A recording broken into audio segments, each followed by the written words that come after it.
Well, good afternoon, radio astronomy scholars. Welcome back. I'm John. Today we're going to continue our construction of our radio horn telescope. Today we're going to be building the top part right here.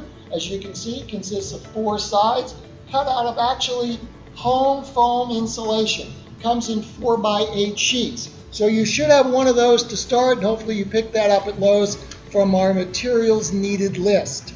Now, it comes as a 4x8 sheet, but I've already cut this into 2 parts. We're only going to need to work with one today, so let me put one of these aside.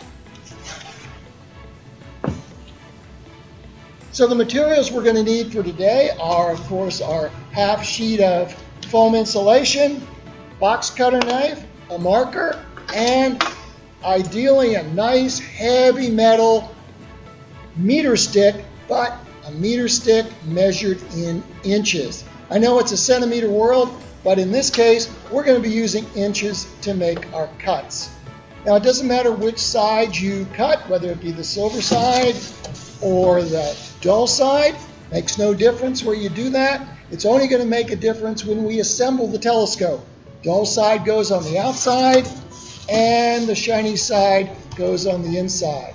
So if you haven't already cut your piece of foam insulation in half, let's take a quick break and I'll let you do that, and I'll be right back to show you how to cut this foam insulation into the 4 pieces you're going to need to build the top of your telescope. See you in a bit.